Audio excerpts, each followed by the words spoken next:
Hello guys, sorry about the glitch. We had a little technical glitch with our system here, but looks like we are back online. So let's give a few minutes for folks to join, then we can start our live for today. And by the way, we have some questions here. I saw you guys had posted some questions on the previous live as well, took notes of them, so hopefully we should be able to cover all those questions by the end of today's session.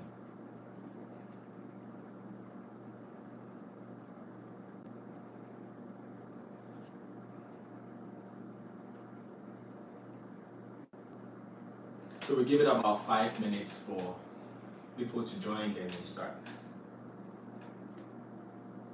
And if you've joined, you can say hello in the chat so we know that you are here. Hello, just say hello so we know you are here. And it would be nice to see where you are joining us from. So if you're from Ghana, Nigeria, wherever, any part of the world, just say hello in the chat so we can see that you are here with us today.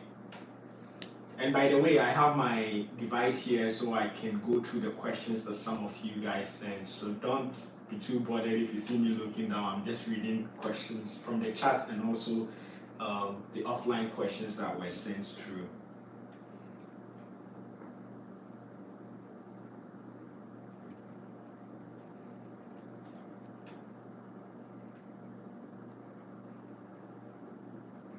Michael from Ghana, nice to meet you, Michael, and hope to see you soon in Canada. That's the main reason why we are doing here. We are doing this today, right?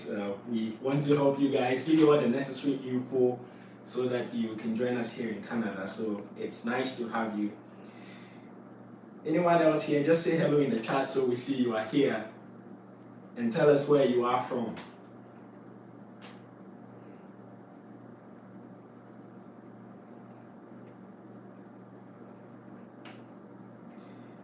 Okay, so I think we can start. We have about 7 attendees at the moment.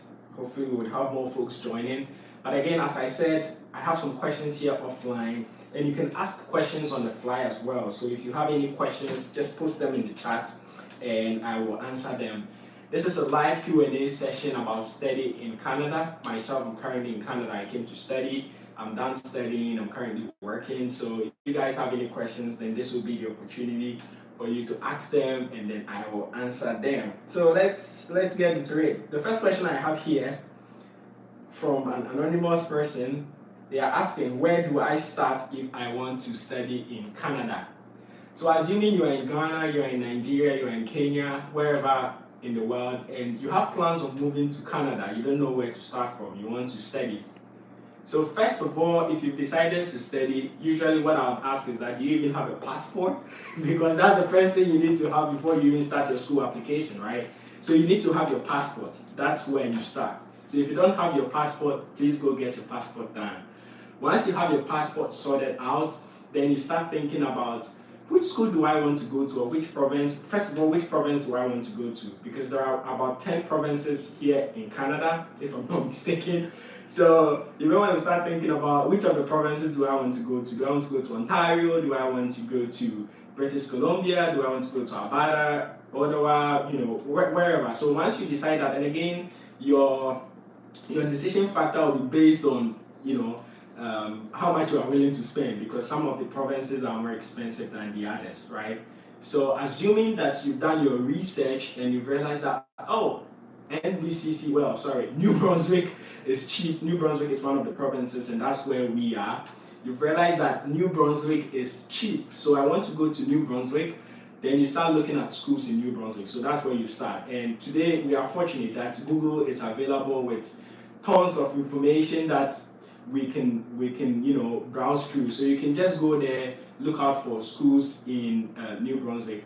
Now, Canada.ca, which is the official government website for Canadian immigration or anything that's relating to immigrating to Canada, over there on that website, you can find schools that are designated learning institutions. Okay, so you go to Canada.ca, you've decided that you want to come to New Brunswick, you go to that website. We'll leave some links there so it will make it easier for you to navigate. So you can see the list of schools in New Brunswick that are designated. Designated meaning that they are public schools, one. Two, if you attend these schools and you are done studying, you are entitled to a postgraduate work permit. So that's very important. You should keep in mind that you are looking out for schools that provide postgraduate work permits after your studies. So you see NBCC, which is one of the cheapest schools here in New Brunswick, and you decide that, okay, I want to go for NBCC. Then you go to their website, you look at the program which you would like to apply to, you find that electrical engineering, you have that background already, which means from Ghana or Kenya or wherever you're coming from, you had a bachelor's in that area or you had an HND, then you can start your application process. So that's where it all starts, okay? And we have another question here. Someone is asking. Okay, let's see. Abdul, you are asking, good afternoon, how can I start my application for New Brunswick Community College? I need step by step. So yeah, so Abdul, at this point when you've decided that you want to go to New Brunswick Community College, you just go to their website, it's nbcc.ca, right? And of course, as you've decided, I'm pretty sure you've already decided also which program you want to do. If not, when you go to the website, under programs, you will see all the programs that this college offers, right? So you read through the requirements, assuming, again, you want to apply for business analysis, you go under business analysis, you see the requirements, what they need you to have, which profile you need. Now, to bear in mind for NBCC, the basic requirements they need is your high school diploma, which we call WASSCE or SSC in Ghana. So you need to have your SSC result or certificate ready, right? And during the application process, they need you to, instead of sending them the hard copy of your WASSCE or SSC, they need you to send a scratch card, your WAEC scratch card, so that the scratch card number. So I think the serial number, and if there's a password associated, you have to send it to them with your index number, so they will be able to check that in the system, right? So you find a program, you go online, you hit apply. They will ask for basic details like your personal information and all that. They may ask you to upload your passport, and if you have a degree, that's great, you upload it as well. Then you send to them that WAEC serial number and password. I'm not sure if there's a password associated. It's been a while I applied. So you send that also to them. Then they go through the whole application process. Now bear in mind that here at NBCC, admission opens in admission for fall meaning you will start studying in September. Admission usually opens in June the previous year. So assuming you want to come to NBCC next year September, admission will open for programs in next year September, this year in June. That's when it officially opens for fall 2024. So this year June, first week in June, go to the website, hit apply, attach your personal information, make sure you have your WAEC scratch card ready, make sure you have your passport also ready, and then you can apply. It's fairly easy. I think application fee is about $100 or $150. I'm not sure if it increased, but it should be within this range. So you apply, and after about 3-4 months, I think around October, they start issuing admission. So in October, you get admitted, and then you start your visa process. Okay, that's it. Don Dio is asking a question. My problem is about the visa process, especially the proof of funds. Can you take us through the visa process? Okay, so Don Dio, assuming, let's use Abdul's process. So Abdul went through the process, he found business analysis. In June, Abdul applied, he sent his details, his credentials and all that. And in October, they start issuing admission. So let's say by the end of October, early November, Abdul gets admission to NBCC. Now you get that email that congratulations, you've been accepted, blah, blah, blah. They give you the acceptance letter. And also you have to make a deposit of $500 if that hasn't changed. That is to hold your seat. I think you have to pay that $500 within 1 month, right? So once you pay that $500, it means that, yeah, you are going to the school. They've secured your seat for you. And then the $500 counts towards your tuition fee. So now you have that, you have your letter of acceptance, and you can start your visa application process. Now for the visa, the main documents that you need your passport. That's number one. You can't apply for a visa if you don't have a passport. 2, you need that admission letter or letter of acceptance that NBCC gave you. That's also one thing that you need to prove that you really got admitted to the school. And 3, you need to write a statement of purpose. Statement of purpose, because for the Canadian visa system, you don't have to appear in person for interview. The statement of purpose is pretty much the document that is supposed to convince the visa officer that truly you are coming to study this course, and truly after studying you would go back to your home country. That's what they want to hear, even though they know that's not true. And you know that's not true, but you need to convince them that you go back to your home country. And in convincing them also that you can study here, you need to have a bank statement or a proof of finance. A proof that shows that when you come, you can afford the tuition fee that the school is asking you to pay. So you are required to have at least your first year tuition fee. So if your program is a 1-year program, you should have the entire fees in the bank account you are going to show. If it's a 2-year program, you should have at least 1 year tuition fee. Aside the tuition fee, you should have another $10,000 in your bank account, right?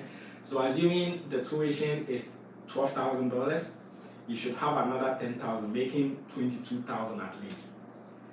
Now, I know you may ask, what if I don't have that $22,000 in my personal bank account? Can a family member sponsor me? Can someone sponsor? Yes. But whoever is sponsoring you, usually I advise that they should be a very close relation. So like your nuclear family, your brother, your sister, or your parent, right? And they will need to write a sponsorship letter and attach it to their bank statement with their ID. So they write a letter that Abdul is a relative, or Abdul is my son, brother, sister. You know, they got this program. It's an awesome program. We feel if Abdul comes to Canada to NBCC to study this program, he's going to learn a lot because of the Canadian education system. And after studying, they are going back to Ghana to continue their profession in this area, or they are going to become a change maker in their community and whatever, blah, blah, blah. We have a video on our channel, you can check it out. Nana did a video, you know, explaining the whole SOP system, you know, how you can start, some of the things you can have in. So you can go check that video out if you've not seen it yet, and we can leave it in the description as well. So that's about SOP. So now you have your SOP, you have your bank account with at least 22,000, or whoever, you know, whoever is going to sponsor you has that amount and even more in their bank account with the letter and everything. So you have that. The other documents that will classify as supporting documents would be that if you were already working in Ghana or Nigeria or wherever, you take a letter from your employer, okay, that proves that you were working with this employer, so it's more like an employer support letter, okay. And if your employer can write that maybe you are just going to school, you are taking a leave of absence for school, and maybe when you come back, you come and still work with them or anything, but you still need that, you know, letter that proves that you are working in Ghana and you may come back. These are some of the things we call ties to your home country, right? And if you have any other supporting documents, assuming you work with an organization, you know, you are recognized, you can get a supporting letter from that organization. So any documents that you feel will be relevant. I'm just trying to remember if you need to attach your birth certificate, not entirely sure. But one good thing is that when you go to the Canada.ca website and you start the visa application process, you will fill a questionnaire. And the questionnaire, after filling out the whole questionnaire, they will show you the list of documents that you need to attach. So you would have an idea. But these are like the main ones: your proof of finance, your SOP, your passport, your letter of admission. Those are like the main ones, and then you add those other supporting documents. So that's about it regarding the visa process. Again, if you guys want to do a separate video going step by step. Okay. So another question from Michael: Nana, please take us through the application process, especially the letter of explanation. So as I was saying, the letter of explanation is what you are going to use to convince the visa officer that, you know, truly when you come to Canada, well, truly you are coming to study this program, and the program is what you are passionate about, you have some background, and you feel that this education would help you, you know, to boost your knowledge in that area. It will give you it will give you some sort of experience. And again, if the program has a co-op attached, then you can convince them that because the program has co-op attached, you get some industrial experience and all that. And also one thing that, as I said earlier, they are always looking out for in that letter of explanation is you need to convince them that when you come to Canada after your studies, you will go back home. Even though, again, they know that you won't go back home, you need to convince them. So some of the things that you can write, as I said again earlier, is that you probably have a job back home that you go back to maybe you want to go back after learning this skill, whatever skill it is, you want to go back and apply it in your community. You are going to be a change maker. You are going to go back to work with the government, and apply those skills or those expertise, blah, blah, blah. So those are some of the things that they are looking out for. Someone said, please, with applying student permits, can I apply for myself first and later add my partner after a year? Yes, so the thing is that if you would like to add your dependents, your spouse and your children to your application, it is highly advisable to add them when you are applying for the visa, right? So which means that in that questionnaire, they are going to ask you, are you married? Are you single? You should state there. And again, I will emphasize on this. You should state there that you are married. You shouldn't say that you are single today and then after getting the visa, you come back and you tell them that, oh, I'm married, so I want to attach my spouse. Now remember, if you tell them you're married, they need a proof that you're married, so your marriage certificates and all that. And if they see the dates are different, that means you lied, so your visa could be voided. And they take that very, very, very seriously. So Kojo, I would advise that when you are applying, just attach them. So mention you are married, or ask for her details. In the questionnaire, they'll ask you if your partner will be coming with you to Canada. So it's at that point that you can state no, they are not coming with you. So what would happen is that if they approve your visa, they will not give them visa. But if you say yes, when they approve your study visa, they will give your spouse and your children open work permit visa, so they can also come with you. And what I've seen some folks do, my friends for instance, they applied, they included their spouse and their children. They got the visa as well, but they didn't move to Canada with them immediately. They came in, like the man came in for some time, studied, found a job and everything. When school was about to graduate or school was nearing completion, they now made their family come over. So you can do that as well. But make sure you include them so that it will be easier for you. Okay, Mrs. Brown, do Canada universities or colleges accept 2-year top-up degree if the person already has a 3-year diploma if one wants to pursue a master degree in Canada? Well, I think this is special case. I can't say yes or no, but one good thing is that you can always reach out to the international department of the program that you are applying to and tell them that, well, this is my case, I have a 3-year diploma and I have a top up, or I want to do a top up. This is like a special condition. I have work experience as well. Will you admit me based on that? There could be some exceptions, but it's entirely dependent on the school or the faculty that you are applying to. So I would say that you should look into that with the school.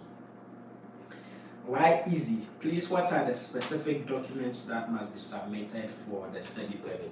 So I mentioned again, the key ones that you need, your passport will go there for sure. There are some application forms that you definitely fill. I've forgotten the numbers, but if you start the application process, you will be asked like some questions. You will have to fill out a questionnaire, and then they will give you a list of documents that you should submit, so you would know. But your passport for sure, your statement of purpose, which is the letter of explanation, your letter of admission or the admission letter you got from the school, and your proof of finance, so your bank statement or whoever is going to be sponsoring you use bank statement. So those are the key things that you need. Okay, so let's take some of the offline questions while some of you are asking online.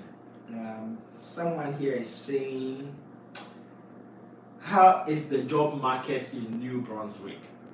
So before I get into the job market, good thing about Canada is Unlike other countries that after your studies, they kick you and be like, go back home, we don't need you anymore. Thanks very much for coming to study.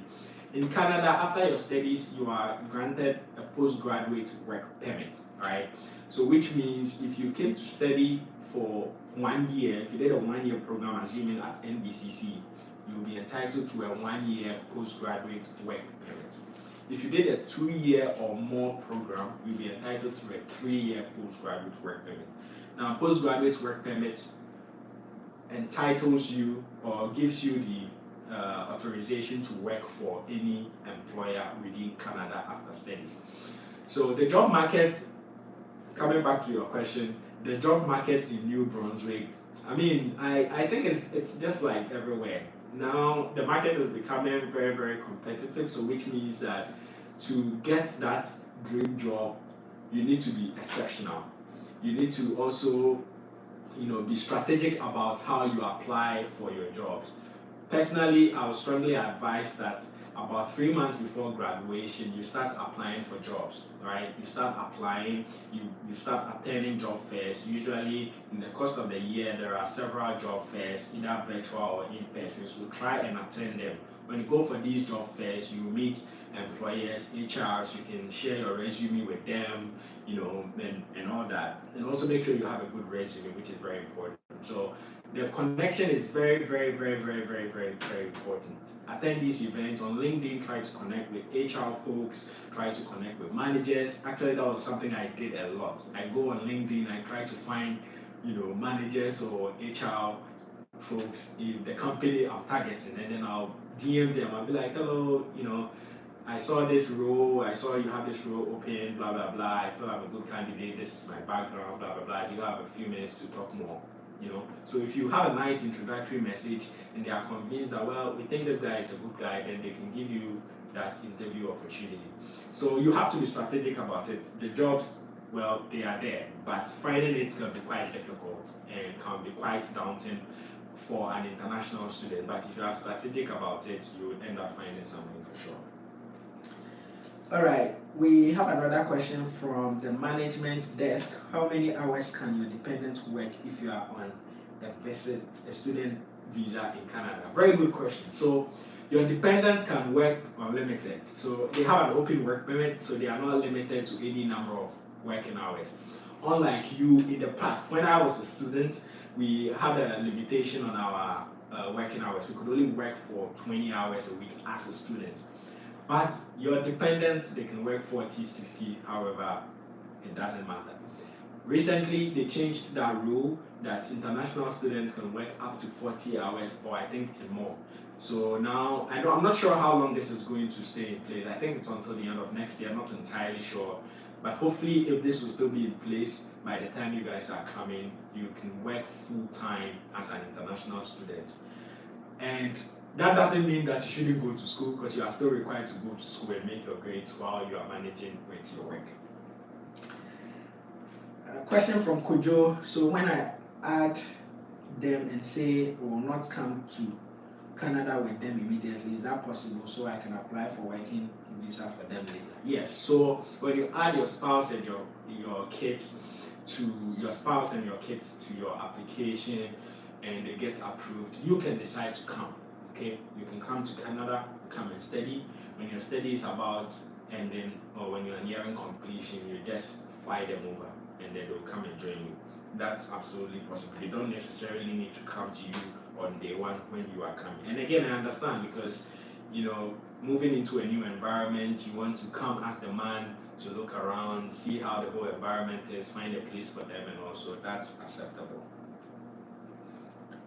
All right, please elaborate more on the security and safety in New Brunswick. So I would say New Brunswick in general is one of the safest provinces here in Canada, at least from what I see on the news daily in provinces like Ontario, BC, and all of that, drug, violence, and all of that.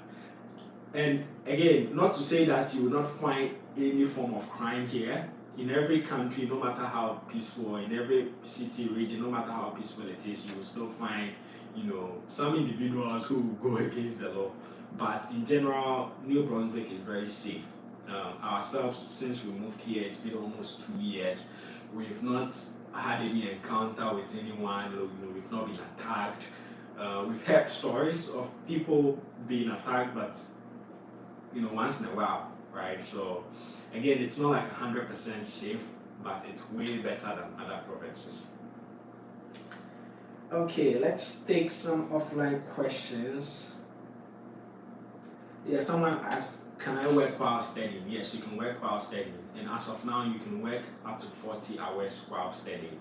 And if you are thinking of the kind of jobs you can get as a student, usually as a student, you don't get the white collar jobs, you don't get the office jobs, because most of the office jobs, most of the office jobs, their operating hours are between the hours of 8:30 and 5 p.m. and by then you'll be in class. NBCC, the programs here at NBCC, they require you most of the time to be in person. Now that the COVID restriction has been lifted, most of them they require you to be in person to an extent. So you have to be in class. So the jobs that you can, some of the jobs you can get maybe after school hours, you work at a restaurant, you work at the mall, so let's say in Walmart or in any of the shops in the mall as a shop attendant or cashier. These are some of the jobs. Work at the restaurant as a server and all of these.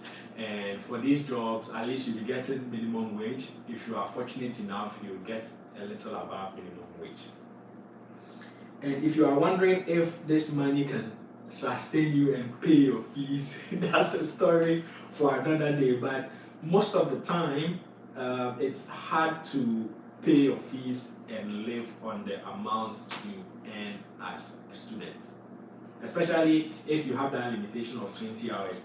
Today it would be a different story because you can work more than 20 hours, which means you can earn more. But in the past, it would have been difficult because assuming you are earning minimum wage, $13, $14 an hour, multiply that by 40 hours a week and by four weeks. At the end of the month, this is just a rough calculation on top of my head. If you are earning gross around $1,200, at the end of the month you pay your taxes, that comes down to around $900. You pay your rent around $600, $650, and how much is left is pretty much what is feeding you. So there's nothing left to save for your fees. Good thing is during scheduled breaks, so like school breaks, you are able to work longer hours. So that would be an advantage also. Okay, let's see if we have any more questions here. Will I get a job after school? I said that already. You need to be very, very strategic about your job application. Start applying at least 3 months before you finish school. From my own experience, I started applying, I think even 4 months before, and I got a lot of rejections. That's what you should prepare mentally for, because it's not like you have a lot of experience from Ghana and you come here. No, sometimes the experience in Ghana, when you come, it doesn't even matter anymore. You may be a manager in Ghana, but when you come here, you start from the bottom. And I've seen that. So it's good to have those experiences. You can leverage on them, but again, you have to be strategic. Okay, your networking here in New Brunswick, your networking is key. You have to network a lot. You have to talk to managers, HRs. They are the ones who sort of recommend you to get that job. So apply early. As I said, I started applying like 4 months ahead of time. I got a few interviews. I got ghosted before. Ghosting is when they have an interview with you and they'll tell you you'll hear back from us in a week or two, and you never hear back from them again. And you keep messaging, and they never mind you. It happens a lot. So be ready for that. Be mentally prepared for that. So you may have interviews, you'll be rejected, you may have interviews, the offer may not be good and all, but if you start 4 months, 3 months ahead, then you can have enough time to go through all those phases, and God willing, by the time you'll be completing school in May or June, you would have secured a job. So you start working full time in that dream job right after your program. A question from Leila. Kindly recommend a university for a 2-year nursing program in New Brunswick. So I can't 100% recommend, because I'm not sure of all the universities that are offering nursing programs. But here in New Brunswick, the most popular university is is UNB, the University of New Brunswick. I think they offer nursing. I have to check the requirements, and I'm not entirely sure if they have a 2-year program, because at UNB they usually have either it's a bachelor's or master's or PhD. Maybe they may have some graduate diploma courses, again, not entirely sure. So you can go to UNB, just go on Google UNB, and you can browse through their programs and see if you can find something that fits your background or what you want. Let's see, do we have any more questions here? How much is the tuition fee, and is there funding opportunity? Yeah, so I know for most of us, especially coming back from home, the major challenge moving abroad to study is the financial part, right? And again, NBCC is one of the cheapest schools you can find, even as of now. Tuition fee for a year program is around 11,000, 12,000 Canadian dollars. To be honest, that's very cheap, because other schools you would pay way more. So that's how much you should be expecting to pay. Again, you can go to the school's website, nbcc.ca, or any other school you want to study in. Go to their website, go to the financial information section, and you can find all those info. Talking about funding, at NBCC, they don't offer full scholarship, as far as I know, to international students. They only provide bursary, which you can apply after you've been enrolled. So once you come in, I think around the month of October, application opens for bursary, so you can apply for bursary. Again, you need to write why you need this money, try to convince them, tell them a good story, and they'll evaluate your application and they'll give you the money. The maximum you can get for the bursary is $1,000. So that can't even pay like a half of your fee. So it's like probably going to cover your rent or something. The maximum is $1,000. So keep that in mind. They don't have full funding for their program, so be ready. And sometimes people feel, oh well, I can come even if I don't have the fees, even if I don't have the first semester fees. When I come, I can work and pay. Please and please and please, at least have your first semester fees, because the due date for first semester fees is the first Friday of September. So I think usually school will start the first week of September. By the Friday of that week, your tuition is due. So you should have paid your first semester tuition fee, your first term tuition fee by then. So if you don't have that money, how will you pay? And the thing is, if you don't pay your fees, they are going to send you a note to pay, a reminder to pay. I think they remind you for a few times. And if you are not able to make it, they will withdraw you. That's it. It's not like you can go there and go and cry and beg them. I mean, you knew how much it cost to come, so it's not a charity school. So make sure you come with the money, at least some of the money, so that you'll be able to pay. Your tuition fee and not go through that wahala. Okay. Let's see if we have another question here.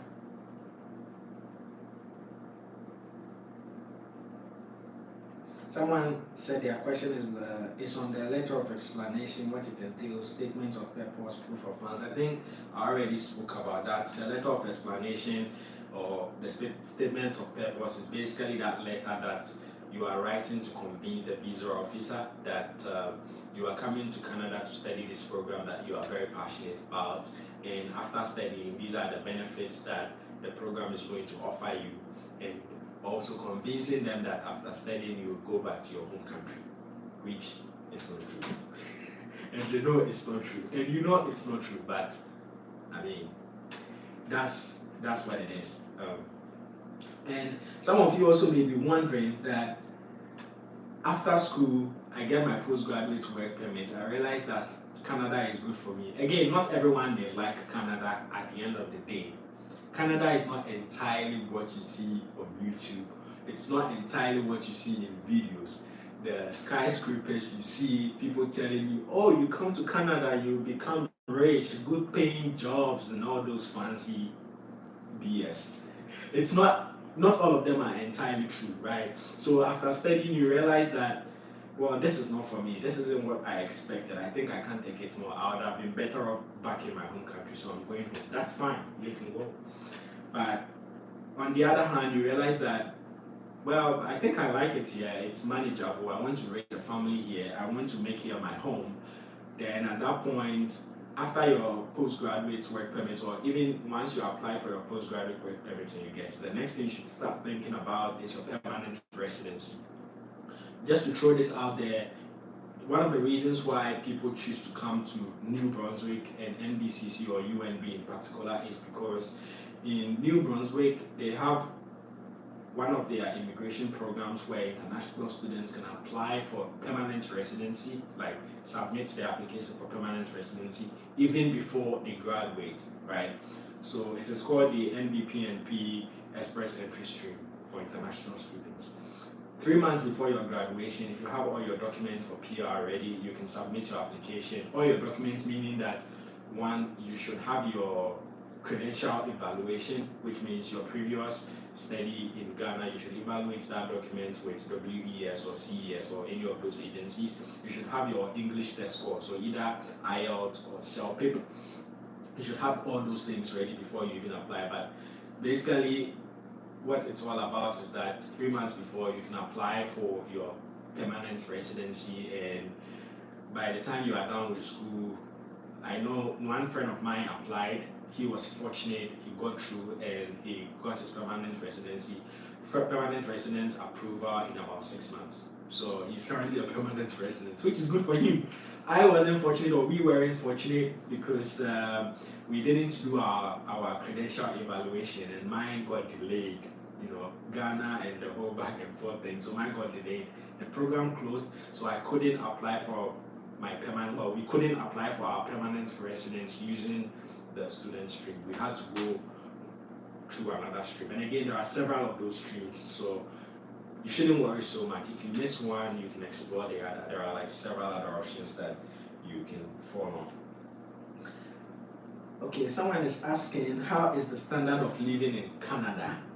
So standard of living is dependent on the province you live. Some provinces are more expensive than the others. So is the wages across provinces. New Brunswick is getting expensive in recent times. Accommodation is still fairly cheaper than places like Ontario, BC, and all of that. But basically, if you get a good wage, you will be able to survive. You'll be able to survive, like you'll just be there. You will not become rich. You'll just be there. You get your salary, you pay your rent, you pay your food and all of that, and then you have like a little to save. You will just survive, unless you decide to do other side gigs and all of that to support. So the standard, again, it depends on the province in which you are and the job you find yourself doing to live, pretty much.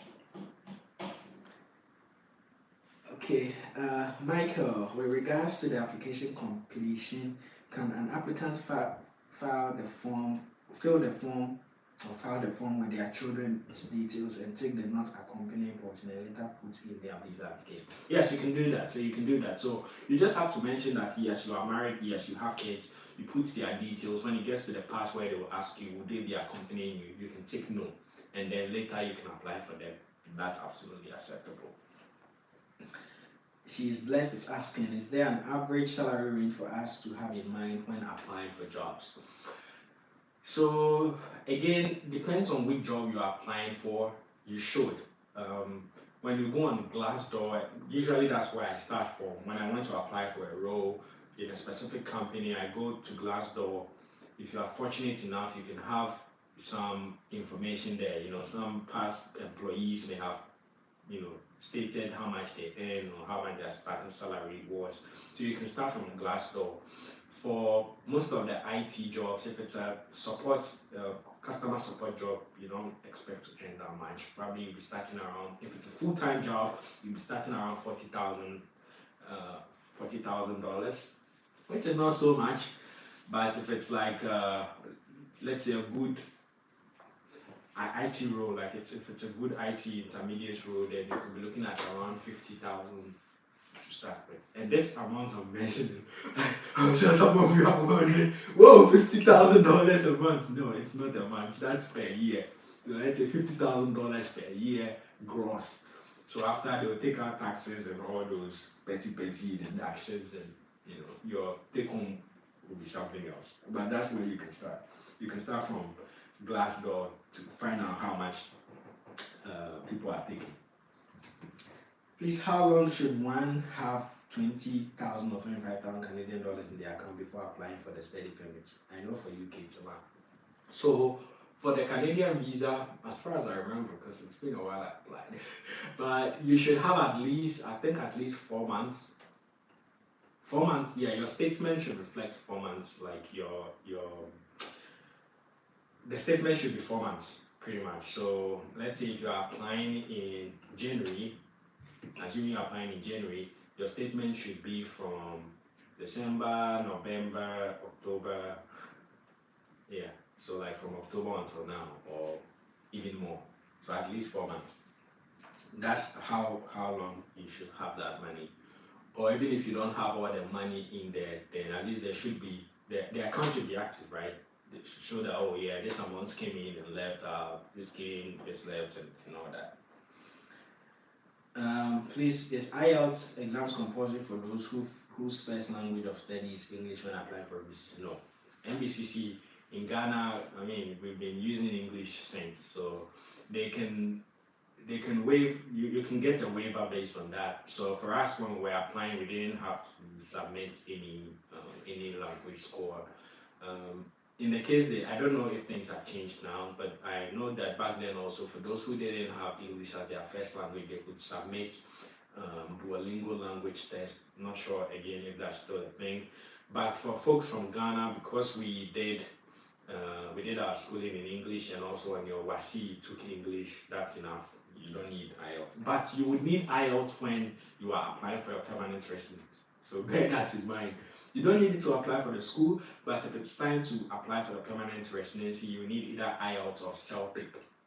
If you don't know CELPIP, go look it up. It's CELPIP. That's what we took. So you can either take IELTS or CELPIP. We decided to take CELPIP because it was a bit cheaper than IELTS, and also from our research, it was a bit easier than IELTS. Everything is computerized, so you don't have to, as opposed to IELTS, I think IELTS speaking, you have to go talk to someone, they will interview you.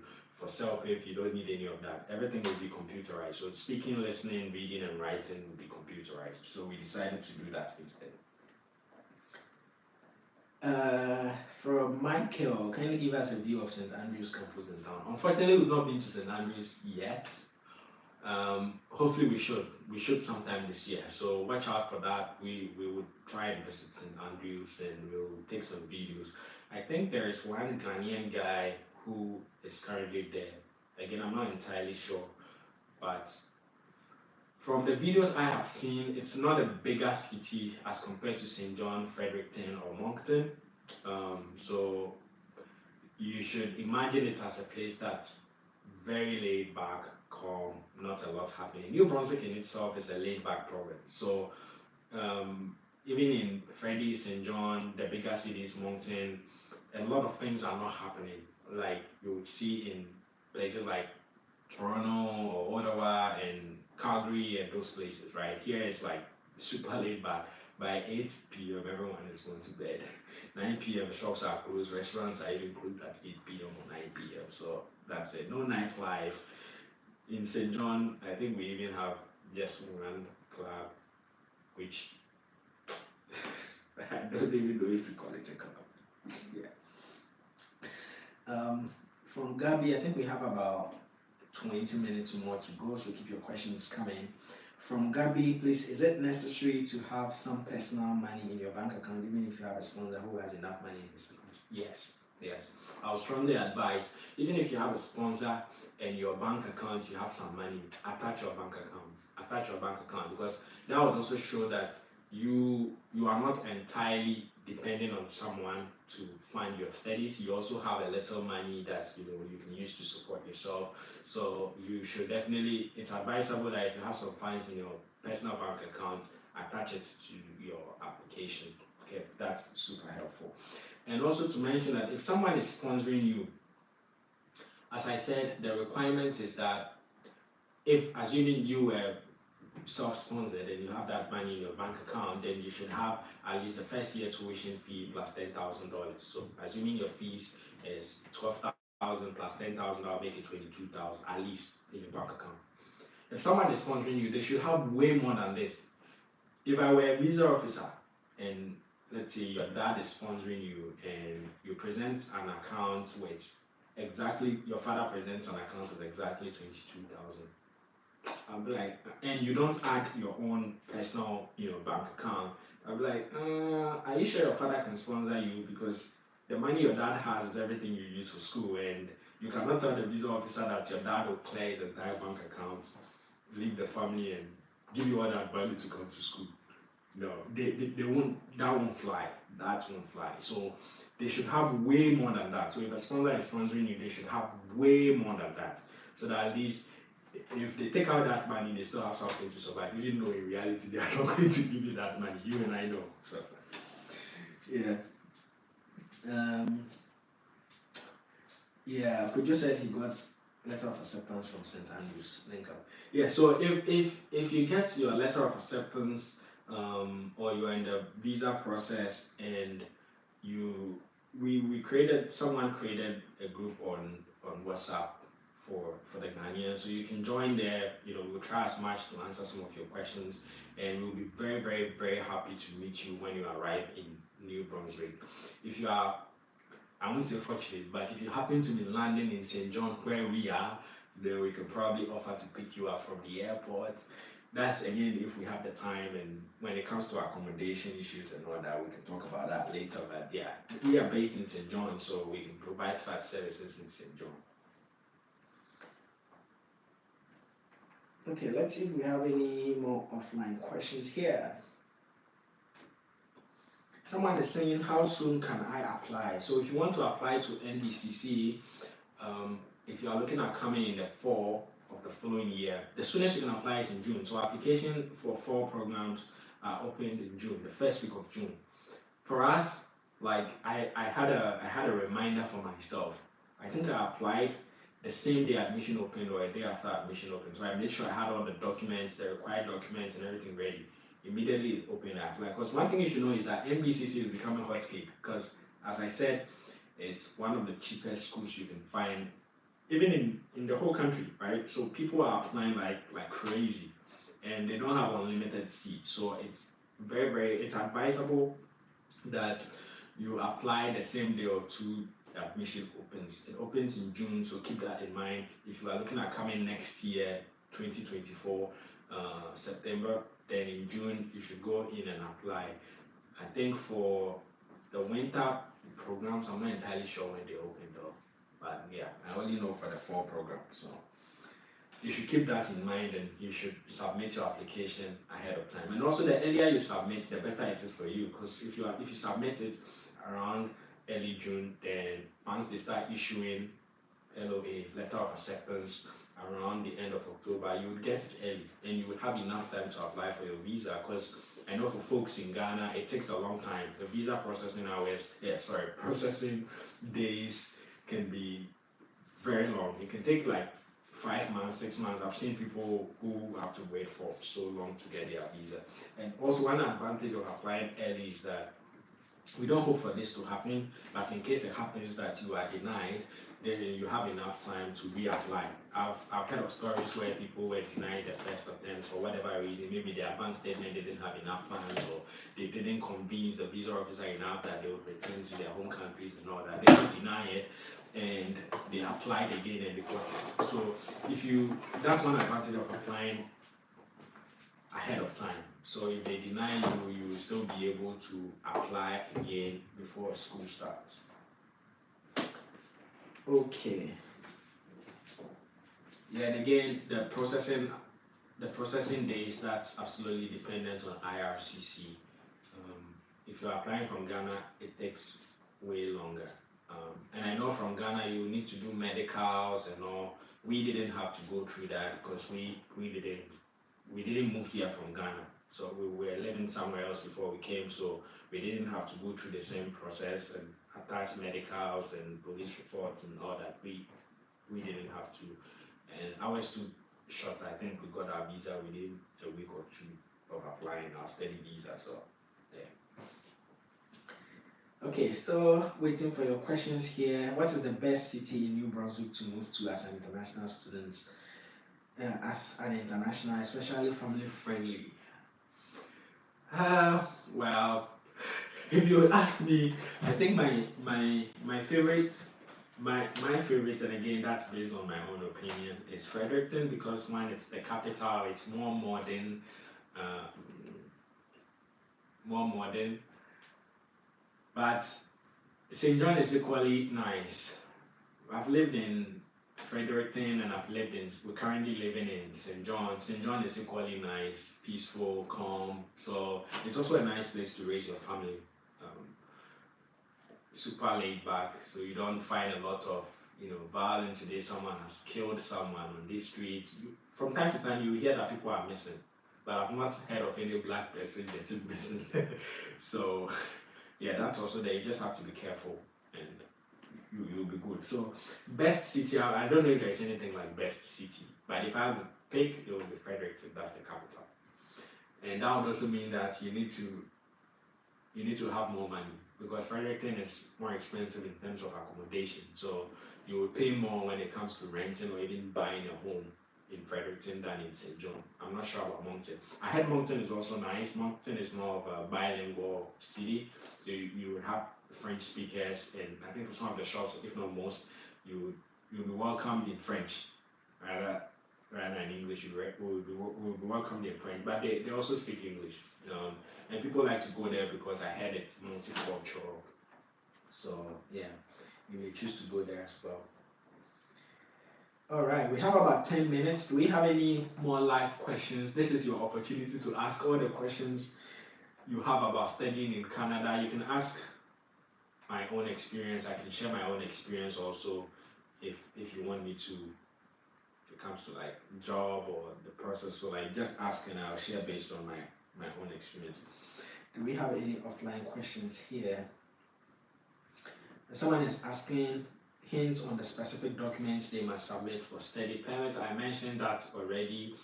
The mandatory ones, you should have your passport for sure, the letter of admission or acceptance from your school, your proof of finance, and your statement of purpose. You should have those for sure, for sure. If you have other supporting documents, which means if you were working already in Ghana or any other country where you are, then you need to attach those proofs as well, and any other supporting documents that would help. If you have a land, or if you have a property, if you have a company in Ghana, you can add all those documents as supporting documents, or some things that will prove your ties to your home country. Okay. Okay, we have few questions coming in here. You spoke about renting versus buying. Which one is the best option and how is the mortgage system like? So the best option is buying, obviously. The best option is buying because if you buy it, you own it, it's yours. Now, as a student, when you come in on a student's permit, you may not be qualified for a mortgage, or you may not be qualified to buy a house through mortgage because you're a student. In order to qualify for mortgage, you need to have a permanent residence. So which means once you apply for permanent residence and you get approved, then you can start looking into buying a home. Again, if buying versus renting, you may end up for your mortgage, how much you are paying for your mortgage, assuming that you are renting a 2-bedroom house for $1,500 a month, right? Versus mortgage, you may end up paying your mortgage repayment depending on your amortization. You may end up paying just around the same amounts for your mortgage monthly repayment. again, depending on the price of the house and all that, but you may end up paying, let's say, around the same amount of money you are paying for rent for mortgage. So, in my opinion, it's better to go for mortgage because after a certain number of years, the house becomes yours and it becomes more like an asset for you. Someone is asking required documents for visa application. So I mentioned that already. The main ones, again, I'll say your passport, the letter of admission, your statement of purpose, your proof of finance, and what else did I miss? Did I miss anything? Yeah, I think those are it. And they'll give you some forms that you need to fill. There are some standard forms that you have to fill. Again, once you go to canada.ca and you start the application process, you'll be presented a questionnaire that you need to fill. After filling the questionnaire, it will give you the list of documents that you need to submit. So it's not like you have to think about what to submit. They will tell you what you should submit. So you see the list there once you go through that questionnaire, depending on your situation. So assuming I fill out the form and I write that I'm single, the list of documents, required documents I'll get may be different from someone who filled the form and said they are married with kids. Because in that case, they will be required to provide the marriage certificates. They will be asked to maybe provide birth certificates of their kids and all of that. So those other supporting documents may vary depending on your situation. Which month is best to apply for next year, January 2024? January 2024, maybe now. I'm pretty sure it's now. Just go to nbcc.ca right now and check if admission is already open for winter 2024. Maybe it's already open. Yeah, because they usually have it open like at least a year ahead of time. So you should go check it out now. But if you are looking at September 2024, then it should be in June. That's when the admission open. I'm not so sure about the winter programs. How long does it take for them to approve study visa? It depends. In Ghana, I've heard people waiting for as long as 5 months, and I've heard people waiting for as short as 1 month. It depends, and you have to be prayerful about that. And yeah, but if you go to their website, you can see the average processing days. But in Ghana, it can take some months for sure. Again, we didn't apply from Ghana. We weren't living in Ghana when we moved here, so our case is different. Our visa took, I think, 1 to 2 weeks to be approved. Yeah, it wasn't even up to 2 weeks. It was between 1 week and 2. We got our approval. So we have about 7 minutes. How can you know the reason your study visa application was denied? So if you are denied, they give you a reason. They write a reason. I've not been denied before, but from what I've heard and from what I've seen, they attach a letter with the reason why we're denied. So the visa officer may say that they are not convinced that you have the necessary funds or the required funds to afford the education and living here. So that could be one of the reasons. You may be denied based on the fact that you applied with a bank statement that didn't have enough money. That's one. 2, you may be denied based on the fact that you decided to go and do a program which is entirely out of your background. So assuming your bachelor's in Legon, you've studied, let's say, political science, and you go and apply for, what example can I use? So you did political science in Legon, and you go and apply for, let's say, nursing, or you go and apply for automobile mechanic or something like that. And in your SOP, you didn't convince them why you did political science, but this time you are choosing to go and do something way outside that area. That could be a reason. So they'll tell you that, well, they think you've not convinced them enough why you've decided to study that program. So that could also be a reason why you can be denied. And also, if you're not able to convince them that you will go back to your home country after studies, then that's also one thing. So you need to convince them that even though they know that you will not go back to Ghana, tell them, I won't say lie. I don't know if to say it's lie because they know it's a lie, but I mean, you have to convince them that you go back to Ghana or wherever you're applying from after your study. So if you're not able to convince them, then they can deny you based on that. Um, well, that's one of the reasons I can think about. And if you lie, they can deny you. And if you lie, they would find out. Like if they want to find out, they would find out. You cannot forge a bank statement and think you would go scot free. They will find out. Even if they don't find out now, they will find out later, and they will deny you based on that. If you lie on your document, forge dates, I don't know what it is, but if you lie and it's something that's very obvious and they find out, they will deny you based on that, and they will state it in the reason, even though they may not give details. I think you can only get details if you request for a GC something, GCSM notes or something like this. That's when they can give you details, but in the general form, they will say that we are denying you because you don't have the funds or because you didn't complete things that you would go back to your home country and all of that. Okay, is it a must to secure a job in the area of study after completion? Example, you study human resource and you must get a job in that same field. Not necessarily, not necessarily. So um, it doesn't have to be in that same area. So you did human resource after school, and let's say you have other skills or you are good in other areas. Let's say project management, for instance, and you get a job as a project manager. That's fine.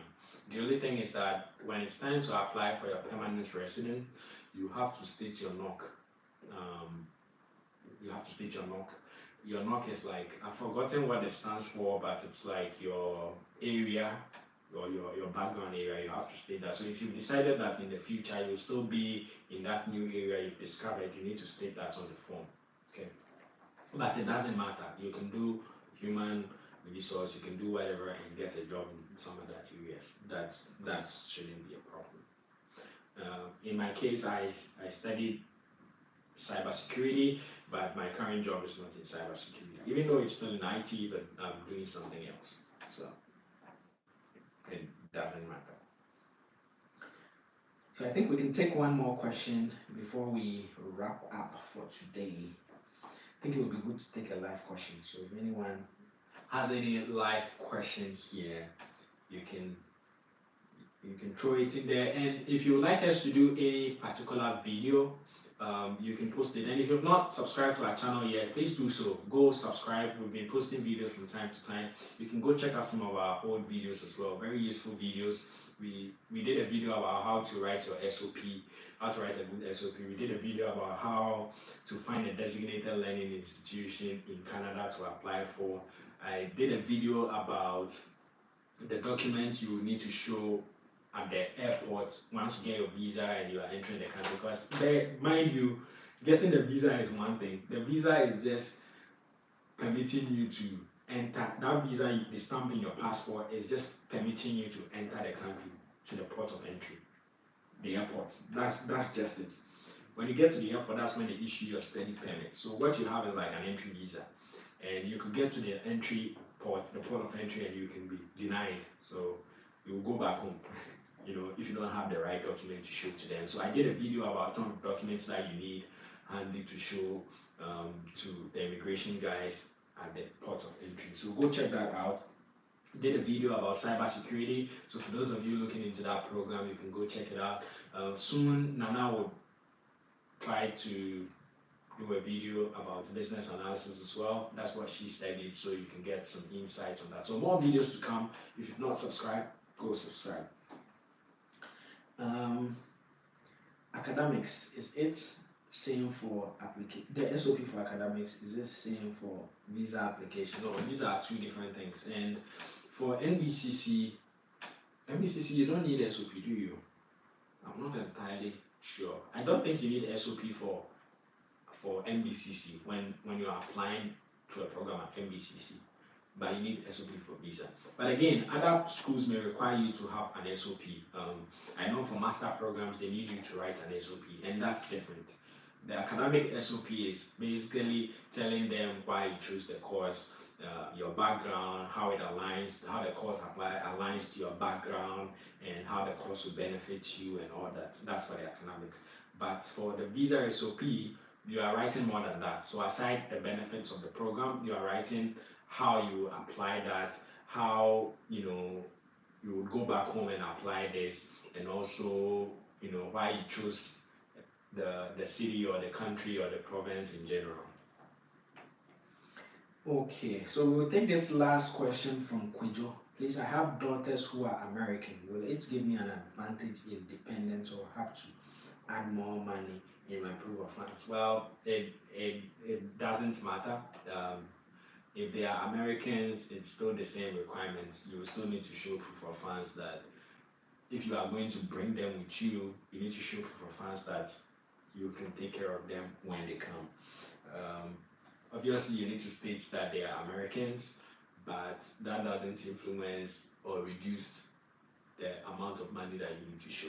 If they will come with you, then you have to have the required amount. And if they would come with you, one thing I forgot to mention, I mentioned earlier that you would have your fees plus $10,000. That's the standard amount on Canada.ca website.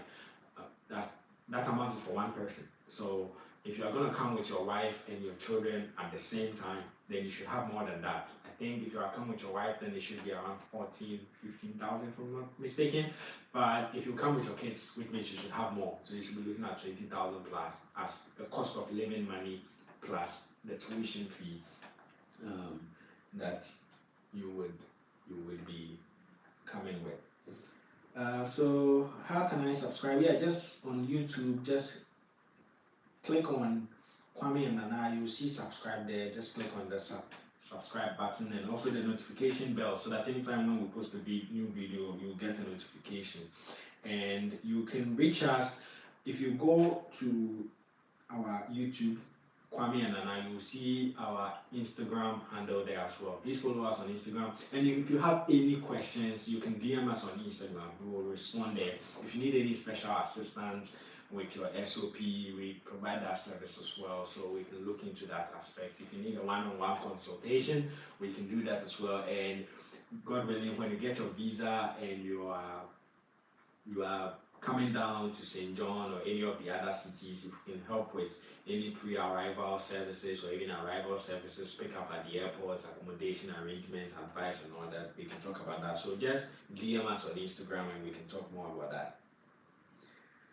All right, so yeah, Esther, I think as I said, just subscribe and you will see our LinkedIn. If not, let me see if I can just post our LinkedIn. Our Instagram here. So our Instagram is Kwame and Nana. So just go to Instagram, look for Kwame and Nana, and you should see us. Subscribe, follow us, drop us a message, and we'll reply. We can take it from there. Okay, so that should be it for today. Thanks very much, guys, for joining. I hope this was beneficial. Hope you guys got a lot of info that would be useful for your application to study in Canada. We wish you all the best.